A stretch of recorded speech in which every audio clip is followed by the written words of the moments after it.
Hey everybody, thank you for listening to Filling in the Gaps. Be sure to check us out on our social media pages at Filling in the Gaps. From there you can get updates on show releases and anything special we may be doing. Sit back and enjoy the show. Should be a lot of fun.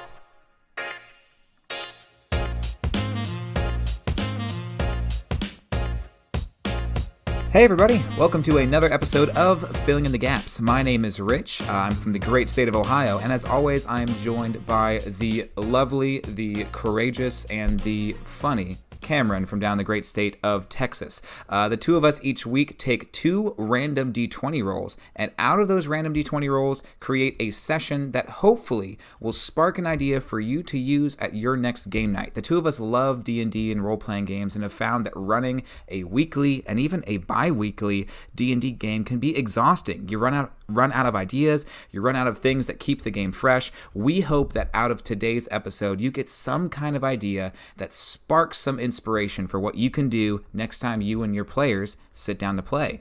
Cam, speaking of sitting down to play, you had a new session that started this last week, right? How did that go? I think it was a session 0? We did a session 0. Brand new players never having played whatsoever. And since I'd spent so much time building my own tabletop role-playing game, it had been a little bit since I had actually sat down and had a chance to run a D&D game. And so picture me sitting in front of 4 wide-eyed D&D players that have never played before as I am trying to read through the book to make sure that I'm hitting every single note when it comes to the things that they're trying to accomplish, whether it be, what's my proficiency bonus here, and what kind of spells and skills do I have, and what can I do here, and here, and all that being said, it was challenging because I was like, man, I am rusty, like super rusty right now. I need to get back on the program essentially, and so it was tough, man. It was. Oh yeah, especially when you have those questions being asked, as well as like, how many spells do I have? What's a spell slot? How do I get these back? What can I attack with 2 weapons or 1? And when you as the DM are being asked all of those questions at once by 4 new players, it's easy to be like, everyone just calm down for a second. Let me collect myself. So I was naked in the corner crying, and they got me up. As every great DM is. Yeah, and they got me up and put some clothes back on me and told me everything would be all right, and we ended up running a little funny, just a combat scenario. I was very transparent with them. I was like, okay, and this is what I'll be rolling behind the screen, so that this is how these things are determined and all this, and and it was it was weird. I was like, it just sort of took me out of my comfort zone, which was great. That's what always brings out some of the best moments. And I'm playing with some great players. I have a player that's actually playing as a tiefling bard named Dio, like Ronnie James Dio. So that's gonna be fun. Yeah, I'm really excited to see that. But we in those roles, we did come up with some things that they had had some questions, and so I wanted to roll one of those questions to you real quick, and that is, shall we roll? Oh, let's do it. Okay, so like I said earlier, what we're about to do is today will be rolling for our themes, such as maybe Candyland, a Magical Kingdom, a Laboratory, a Mortal Kombat Battle Ladder. I'm going to be rolling for one of those, and Cam will be rolling for our scenarios, such as Time Travel, Lost at Sea, Stranded. Out of these 2 rolls will be what we brainstorm over the next 45 to 50 minutes. And honestly, this is my favorite part of the episode. I love the challenge of like having only these 2 things to come up with a session. Right. So I'm ready. I'm ready whenever you are. It's all downhill from here. Like after the rolls, it's almost not even worth it to listen. It's just fun to know what we're gonna roll with. Personally speaking, because these ideas, they're trash can level. But I'm ready to roll. Are you ready to roll? Let's do it. Okay. And again. Dude, I rolled a natural 20 again. That's actually cool. That's 2 weeks in a row now. I need to actually play the game and not just be a DM, man, with all these 20s. Okay, and what'd you roll hits? That's what I'm here for, boss. Yeah. And what'd you roll for yours? I rolled a 3. A 3. Ooh, okay. So now before we go ahead and say what these rolls mean, I'm going to let you guys know that if you like dice, our sponsor has a service that you have to check out. Now, if you guys have listened to us for any length of time, you know that our sponsor is Libris Arcana Dice. That's Libris arcanadice.com. What you can actually do is using the promo code FITG for filling in the gaps, you can actually get 25% off your first order. Now, what they actually provide is a monthly dice service. So they will send you a new set of dice every month, or they will send you 3 new sets of dice every 3 months. So when you go onto their website, you can get 25% off your first month of either 1 set of dice or 3 sets of dice. So go ahead and check them out. We have some of you guys out there who have actually started their service already and have really enjoyed the product. We'd like to hear from more of you guys, but take use of that promo code. It's a great service. The dice they send out are actually really good. So hopefully you guys can check those out. Now, Cam, what is a 20 on themes and what is a 3 on our scenarios? What's our subject this week? The theme is an Egyptian tomb that is brought to you by Molly, and our scenario is defending, and that is brought to you by Jackie Moonshot. So those are both real names, I would assume.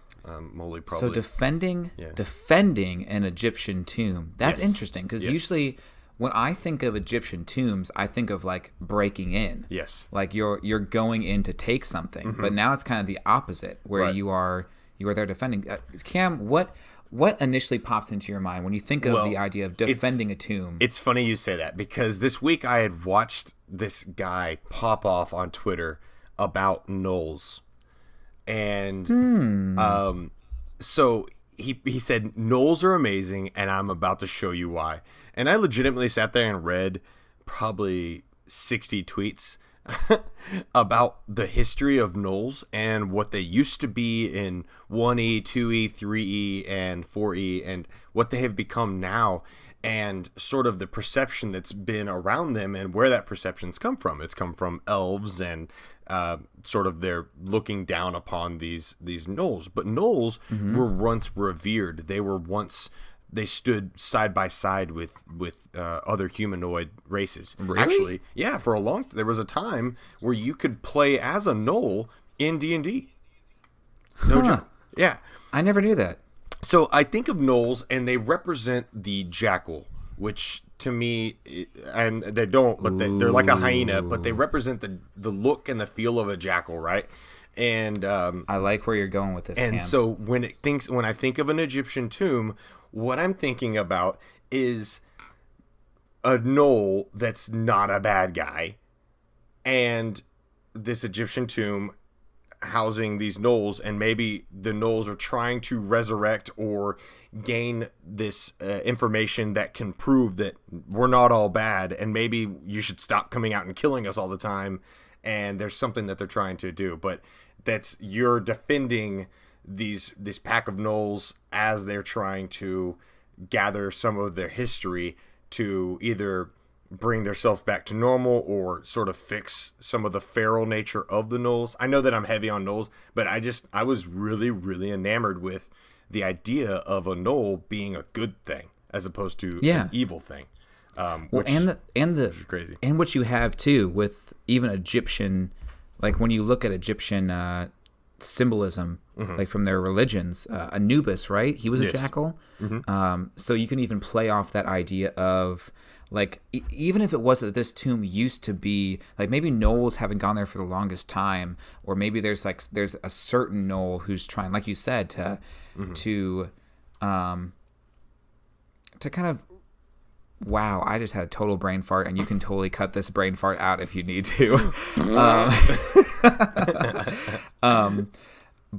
But even to have one Gnoll who wants to kind of reclaim, like you had said, reclaim what his people used to be, because Gnolls themselves are very demonically influenced in current D&D. Correct. They're kind of driven mad by this frenzy and this blood frenzy, and maybe this one Gnoll is freed by this ancient Egyptian jackal deity, and with that he's trying to like save the rest of his people by performing this ritual in this Egyptian tomb, and you're trying to help him. Now, for me, when I think of Egyptian tomb, I think of, Raiders of the Lost Ark. I think of like these traps and these different corridors and stuff like that.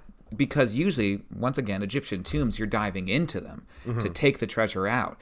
But this lets you kind of flip the script, and maybe now you give this empty dungeon to your players, and you say, "Hey, here's this map.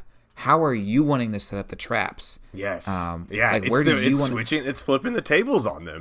Like, where do you want to put the traps? Where do you want to put the secret doors? Where do you want to put the things so that when these people are coming in, like, it kind of helps you. It kind of helps you to fight off the horde or something like that. Which I think, as a player, if you gave me that, I'd be like, "What? Yeah, I get to design the dungeon? That's awesome." Yeah, it's amazing. And if you wanted to run it on a longer campaign, then this Gnoll that is sort of the one that's trying to do this is trying to then, he's like, I've had some success in turning some of my Gnollkin back to what they were or what they used to be. And then you get to utilize some of them, and like, it's like whenever you have like a dungeon, right? And like there's, as a DM, you litter the rooms with goblins here in this room. Here's 3 goblins and stuff like that. Now your players are playing DM in a way, and they can start to sprinkle in Gnolls to help them defend these little locations. As maybe this oncoming force of humans is saying, like, no. Actually, I almost want it to be elves, because it's, to me, the monster manual feels like it's written by elves, and it has this sort of like overlying look down your nose sense. And so the way I sense this is that the way they wrote the monster manual about Gnolls and how they speak on them sort of would play in directly to how they would approach this whole scenario. But yeah, I think that it would be, let me ask you this before we start getting into the main story. What are some like scenarios that pop into your mind in terms of like the types of beasts and types of creatures that you can run into? Because I've been playing a bunch of Total War Warhammer, and the Skeleton Kings came out about 6 months ago or 4 months ago or something like that. So they've got a bunch of amazing things. They have like stone serpents, and they have skeleton archers and skeleton warriors and all these different things. Could that be what the dungeon is at the first, right? This jackal has employed the players to then get into the dungeon, and that's clearing out the dungeon to then use the dungeon to defend against that. Oh, I like that. Because that way you can still, like, maybe as you're going in, the Gnoll could even say, like, hey, if you can, try not to trip some of these traps, and maybe try to disable them so we could reuse them. But I think one thing that really pops into my head, once again, playing off classic Egyptian symbolism, is, what are they called? You'll have to help me out. In the back of the monster manual, everyone, I lent my monster manual to someone, so I don't have it. But the snake people, there's like a serpent race who is very the Wanti. Their culture, the Wantis. Yep. So the Wantis, they are kind of a race of humanoids who said that they want to seek after becoming these perfect beings, and their drive to them has pushed them into becoming these snake people, because in their belief system, the snake is like a perfect thing. They serve these other beings called Nagas, which there are good Nagas and there are bad Nagas. Nagas are these giant spiritual snakes, essentially. It's just, by the way, bad Naga. No, I don't know why I thought. Get in the corner. It just sounds like a pet. But so you could have this. Oh no, it's fine. You could have this whole tomb that's overrun by these like Yuan-Ti or Wanti or however. I think Wanti sounds right. So you're fighting them on the way in, because I think they're a perfect, once again, very Egyptian, very like snake charmer music can be playing in the background. You can have this like incense burning throughout as you're going through these different corners. They're very slithery, so even like the imagery of them like kind of serpent like sliding around corners or like clinging to walls and using elevation against you sounds really cool in my head when I picture it. And I think maybe it's even I like the idea too of like even if the Gnolls aren't like fully good, even if they're still like middle of the road, you would want to take their side maybe over the Yuan-Ti, because they are just like very evil, like big, like bad news. Well, yeah, because I mean, if you think about their natural inclination, the Yuan-Ti or the Wanti or however we pronounce it, I know we're butchering it, but if you look at their they're more or less their motives behind why they want to be what they are. It's purely martial. It's like they want to be killers. They want to be the pinnacle of humans or gods or something like that, like men. They want to be the peak of that. And so what drives them to do that? But man, we can fill this entire dungeon with so many cool things. So you're talking about the Naga. I'm looking at them. You have the Spirit Naga, which is the chaotic evil version. It's a challenge rating of 8. It's actually, you can run this campaign relatively early on. Yeah. You have the Guardian Naga, which is a lawful good. It's almost like like a genie type. It's not a genie, but it's let's see here. What is that actually? This Naga, what is he all about? He has rejuvenation. He has spell casting, but he's a lawful good, so he could be a helpful serpent that could help you out in this regards. Mm-hmm. You've got the one Yuan Ti, which is the those snake people, and they've got the Yuan Ti abomination, which is essentially like a snake with arms, and like a sword and everything. It looks pretty badass. And then you have the Yuan Ti Malison, which is sort of the a blend of a human and a serpent. And then you've got the Yuan Ti Purebloods, which is they're the lowest caste of the Yuan Ti society. They are pretty much humans from the outset, but they could not pass for humans under pureblood. They have like snake eyes, scaly arms in some cases. I love this. I love the theme, honestly. The theme's amazing. And then and maybe go ahead. If I can interject, maybe instead of having this be where we help Gnolls take this, maybe it is that the quest giver is this Spirit Naga who wants, maybe he knows the powerful artifact or whatever that's in this tomb. So he employs you to go and to attack the tomb while it's weak. In a weakened state, he knows that there's people who are going to be gone, or he knows that there's an open window. So he sends you in. You kill the, what's it called? What's the evil Naga called? The Spirit Naga. The Guardian Naga is a good guy. That's right. So the Guardian Naga hires you. Yes. You kill the Spirit Naga, which I believe both Nagas, they regenerate, right? They have a rejuvenation. If it dies, the Naga returns to life in 1d6 days and regains all its hit points. Only a wish spell can prevent this trait from functioning. There you go. And that's perfect. So the Guardian Naga knows that once you kill this Spirit Naga, that you have a week before he comes back with more Yuan Ti. So yeah, you've beaten the initial wave, but he knows we have to set up our defenses, or else it's just going to come back with more followers. So there's your defending the tomb. And it's all Yuan Ti based. Right. So it's you and your adventurers, and then you defend it from Yuan Ti. Even like once you kill the initial wave, you still have that week to bring in specialists or carpenters or stonesmiths to bring in guards and hire guards to help defend against the rest of this Yuan Ti that's coming back. Yeah. And this could be like a battle, like a big battle. Like it could, because like the Spirit Naga could employ the Yuan Ti. They could employ Gnolls. They can employ skeletons and all those different sort of things. And so, to me, I think that's actually really cool because it gives the players like a multivaried style of battle, and it actually increases the scale as well, right? Yeah. Yeah. Overall. So what's the Guardian Naga looking for? That's what we're gonna go with. Actually, I think. Don't get me wrong. I guess I got really biased on those Gnolls. I was like really excited to make Gnolls a good guy. I mean, hell, we made a fairy dragon a bad guy, so I figured. You should be able to do the same thing. Yeah, I mean, come on now. And they're so cute. Gnolls are so cute. As the drool drips out of its mouth and it has one eye.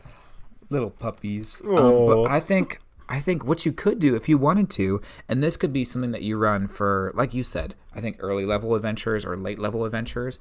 But especially if you're running it for maybe a medium to like a level party that's level like 5 to level 10, this could even be a town, a society that's run by these evil Yuan Ti. Because their society is very like emotionlessly evil, but that doesn't mean that there isn't a society there, that there aren't slaves, that there isn't like even maybe imagine like an ancient Egypt where the pharaoh class is these snake people, and they have guards that go around and patrol the city. But maybe the mass populace of the city is just regular humans who worship the Yuan-Ti not out of reverence, but more out of like a fear. Like they have to. Correct. Yeah. Yes.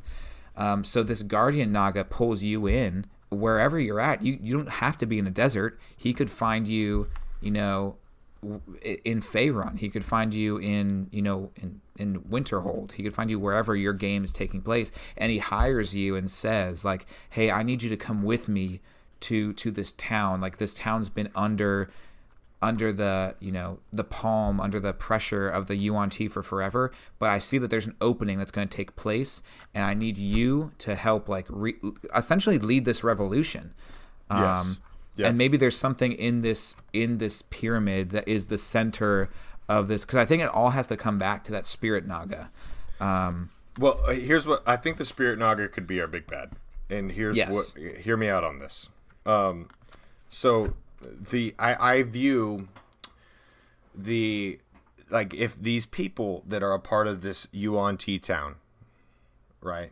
I know there's somebody out there that is listening, going like, "Oh my God, it's pronounced Yuan-Ti," or something like that. I'm so sorry. I'm so sorry.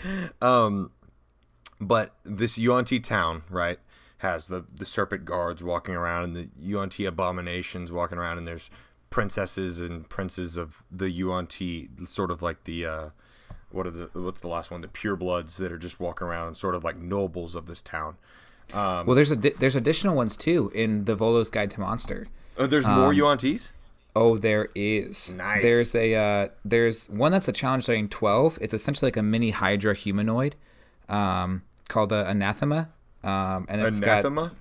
I think so. Anathema. There's a Brood Guard, which is like a very almost more of a crocodile Yuan-Ti who looks to be a lot less mindless. I haven't read too much up on the Yuan-Tis, so maybe this is one who in its transformation becomes more savage. Yeah. There's a Mind Whisperer, who they are more of the Mind Whisperers appear to be the ones who are all about the conversion aspect. They are very elusive, manipulative. Yeah. I'm not sure, but it looks like they might have some kind of like changing features where they can look like somebody else. But they can if you think about it though, dude, you could honestly do an entire town that is just built around the Yuan-Ti. You don't have to have it with real people in it. And so, what if there is? So here's what I was thinking about earlier. So you've got the Guardian Naga and the Spirit Naga, right? I picture at the tip of this pyramid, at the tip of this like Egyptian tomb, a circular symbol with two snakes eating each other's tails. And the Guardian Naga is one, and it's a green like emerald that the sun shines through it. And then the Spirit Naga is the other, and it's like a deep like obsidian sort of carved into the stone of this circle.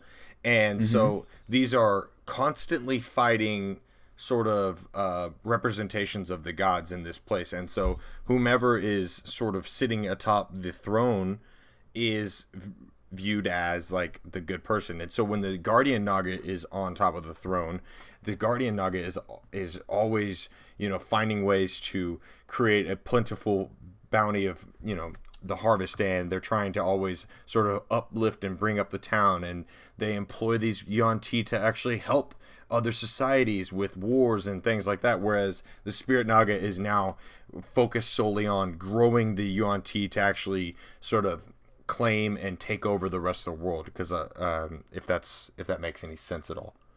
And I love that idea. And so even I'm not sure if it was Avatar: The Last Airbender or what it was. I think it might have been Avatar, like with the series about Korra, where more of what there were these two spiritual beings, one that represented essentially evil and chaos, one that represented like good and like purity, whatever. And the two of them always, every so often would fight, and the winner determines kind of like what happens in the rest of the throughout the rest, like the next century or something. But you could have this big thing where maybe the Spirit Naga or the Guardian Naga hasn't won for a long time. Maybe that's why this society is so evil. Right. Is because it just continues to lose. So it's kind of bringing you in as its last ditch effort. Yes. And maybe there's some kind of artifact in I think there has to be some kind of it can't just be protect the pyramid.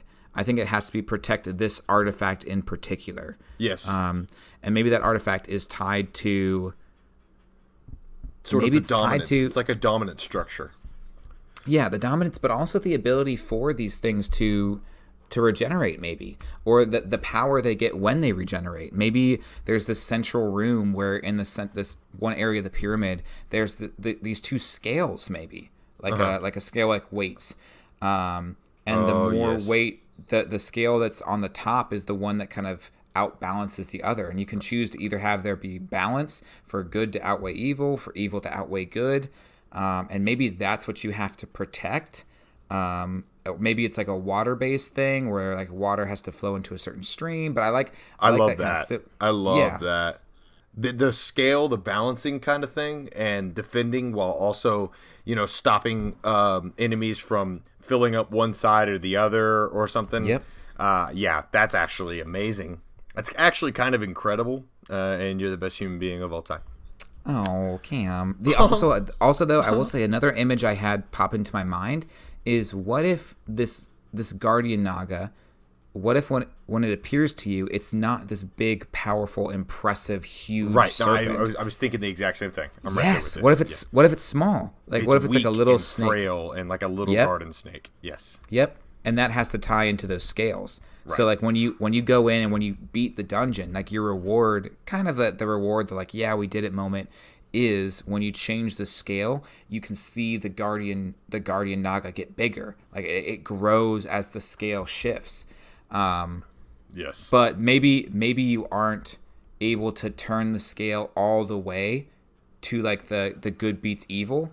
That way, when the spirit Naga regenerates, it's still a threat. It doesn't like it doesn't approach the pyramid as this little tiny weak snake. It's still at least somewhat big. Mm-hmm. Yes. Yeah. I think that sounds sweet. Yeah, I actually think this is we're on the right track here. So just to recap for a little bit, we are essentially talking about a guardian Naga comes to you and says, "Look, I need help. I have lost for eons, and I have not been able to maintain my strength, and I feel as though if this continues, I am up a creek without a paddle, and I am nothing more than just a giant snake, this spirit Naga's plaything." And the town that we hold dear to our hearts, that used to be bountiful and filled with food and had bazaars that had different vendors from all across the lands, now has become a singular world where it's only sort of like the only citizens it has are like Yuan-Tis, and so it's become sort of like a I know this sounds weird, but like, what did Hitler want to do? He wanted to like cleanse, like a utopia. Or like a utopia. Oh, yes. Yeah, I know that makes our bad guy's Hitler. Yeah. Well, no, but that's honestly what the Yuan-Ti kind of represent. Yeah. Is it's just like a cleansed, pure blood type of society. Yeah, like we are the best, and because of that, we literally feed off of you and your pain and your misery and dominate you so our society can be better. And Correct. The select few who we think could join us, we literally transform them into a race that looks like us. Right. Yeah. No, and it's just like this sickening thing where instead of being able to understand the beauty of a wildly diverse society, this spirit Naga has become so consumed with the identity of its own self that it's trying to create the world in its own image. And so exactly. Yeah. And I think on top of that too, it's if your player's like, I don't really care about what's happening in some far away land, you even kind of say like, maybe a good hook for this is in a city that your players are connected to or close to.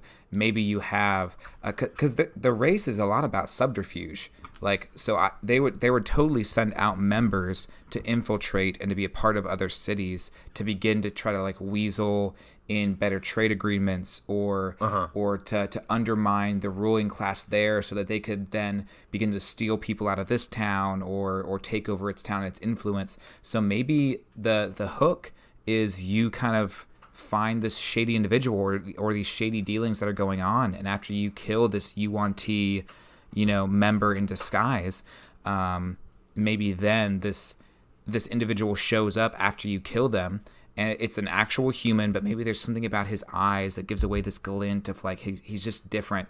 And he says like right after you kill this dude, it's like, hey, my master wants to speak to you, and he pulls you into a room, and you're like, okay, who's this master? What's going to happen? And the snake like coils out of the man's sleeve and begins like talking to you or something like that. I think that could be a really cool hook.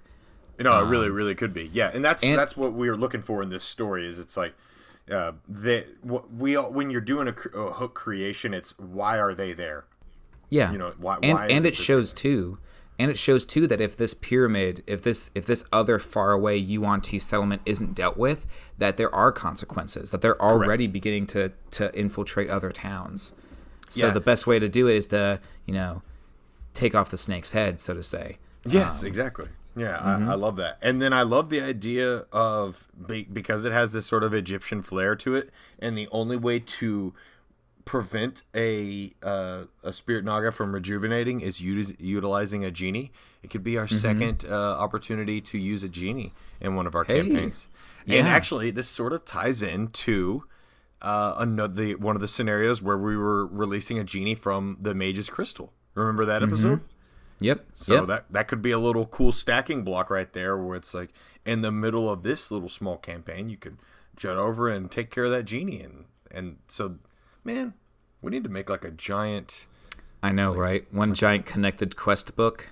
That'd be so cool. That would be a lot of fun to do. So let me ask you... Yeah, go for it. No. Well, I was going to say, so going off this type of hook, we've talked a lot about what we're defending the tomb from. My question is, how are we defending this tomb? So I think getting into a dungeon... I think a lot of players out there, a lot of DMs have experience or some experience that they would be able to make hey, you dive into this tomb and there's traps and there's these enemies you're fighting and you clear out this room and fight this giant snake. Yeah. But how do we set up opportunities for our players to be able to then turn around and defend the tomb? We talked about them planning the traps and things like that. When you think about them doing that, what pops into your mind? What do they need to do, or what tools do we need to give them? Well, I think that they need to understand what the ritual is first and foremost. And then they need to know the consequences of beginning the ritual that can balance the scales and how they have to do that. So first and foremost, I think one thing that you could do is provide the players with a puzzle that they have to solve, that while they're trying to solve it, then at the same time, they're also dealing with the defense of this as well. Once they have determined, what the puzzle is and what sort of it requires of them to actually get this tomb and this scale to be more in the balance of the Guardian Naga, then they also have to deal with the UNT receiving orders from the Spirit Naga as it's outside trying to knock down the doors. I see it as a pyramid because it has... You can do finite entrances, and so it's sort of like a Nazi zombies Call of Duty sort of scenario. Exactly. If you ever played that, you know what I mean? Yep. And so you're like, okay, do we focus this round on battening down the hatches a little bit, or do we focus this round on dealing with the monsters that do make it on the inside? What happens, how many turns? You could have this sort of mechanic built in of how many turns does each sort of barrier have before it's broken down by an enemy. And so then those things can be bolstered pre-fight by different carpenters that have been brought around, or some people that have been sort of presented to you by the UNT, or not the UNT, the Guardian Naga.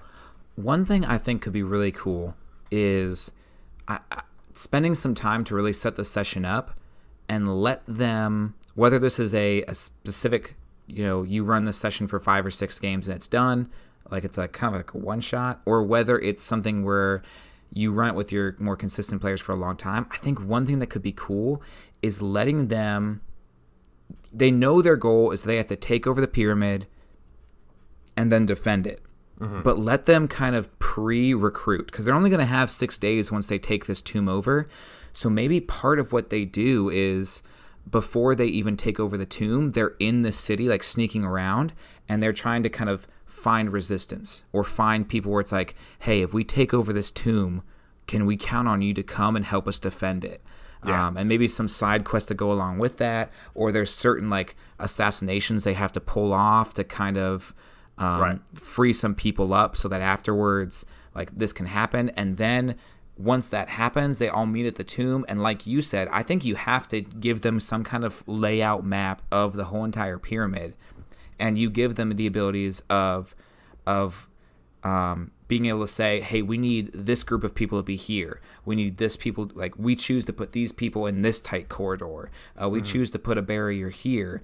And that way, as things are happening, it kind of more feels like a war game. Yes. So in between their rounds of combat, like maybe they're in the center chamber or they're guarding a certain entrance. So they're kind of fighting people off there. And then when their rounds of combat are done and they're taking like a breather, they hear the reports from scouts and from runners who are saying like, hey, the west side is getting completely overrun, or no one showed up at the north side and we have troops sitting there doing nothing. Do they stay, or do we have to go help somewhere else? And these are all based off of rolls behind your screen that you could determine like how well these sections are doing.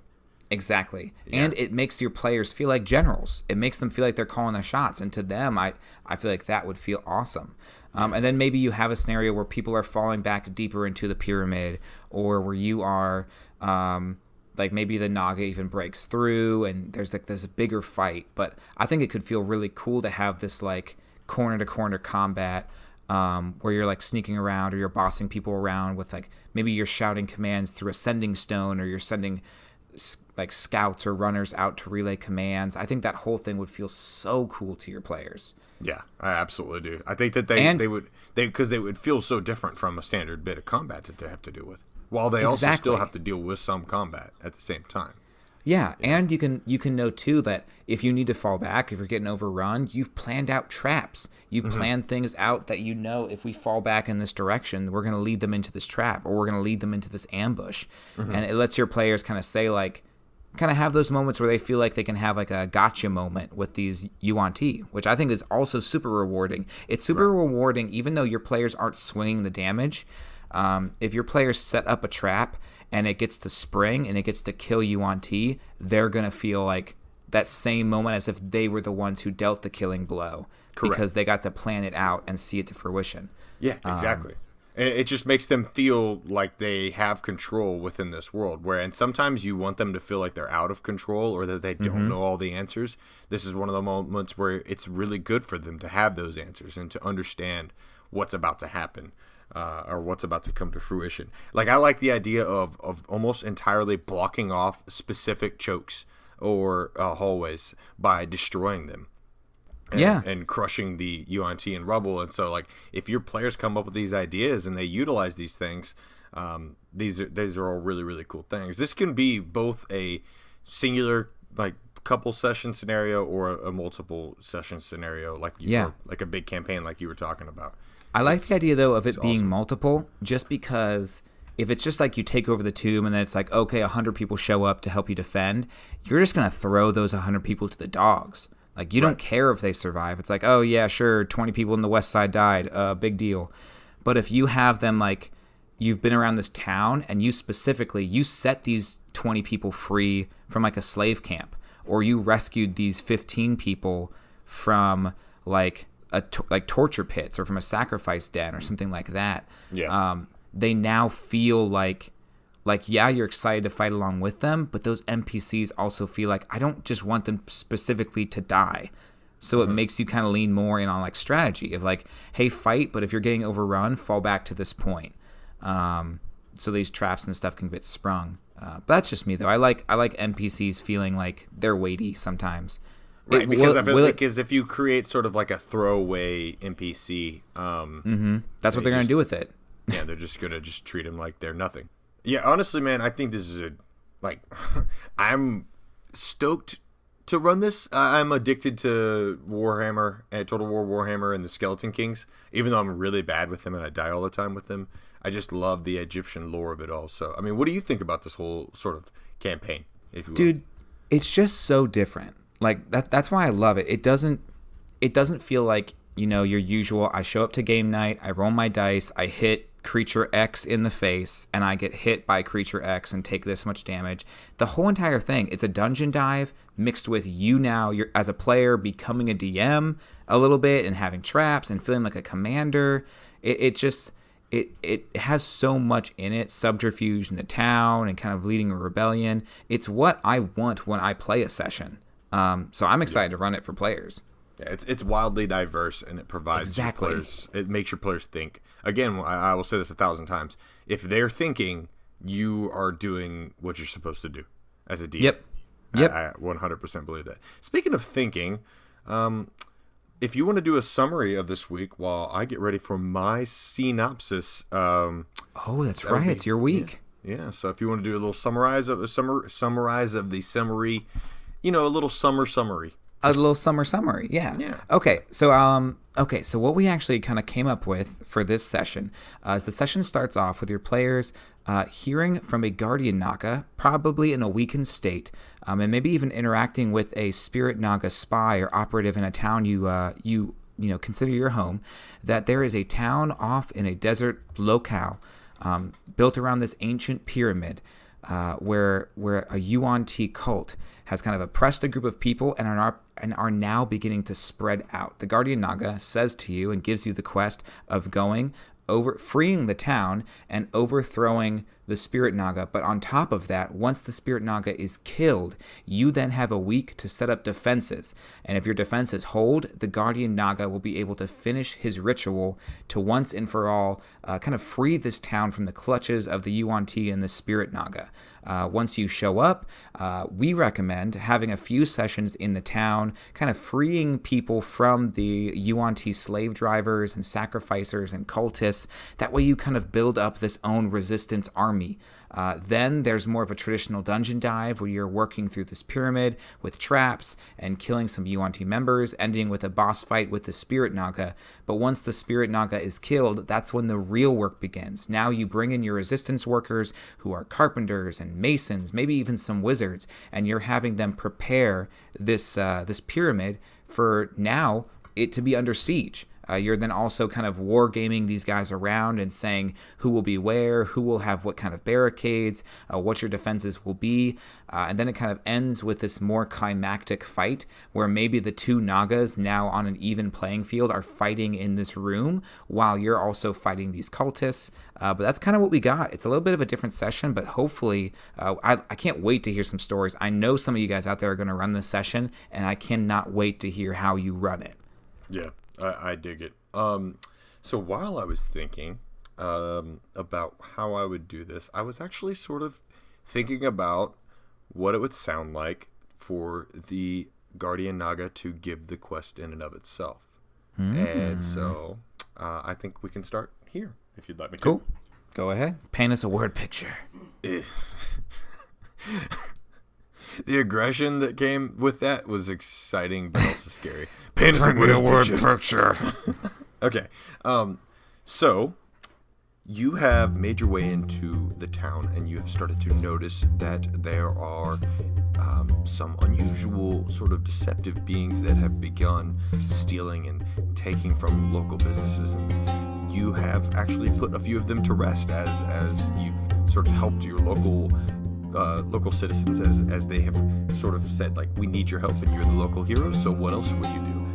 In this, though, you have also noticed that a mysterious man has approached you and has summoned you to come inside of a building to speak with his boss of sorts. And as you do, he says to you, I think that you might need to talk with my boss. He has something very important to say. And as he says this, a small snake starts to unravel from the top of his robe, I guess, and ravels around his neck and over his shoulder and down his arm and plops to the ground and then rises up about 5 feet tall. And it has sort of like almost like a humanoid face, and it looks to your players and it says,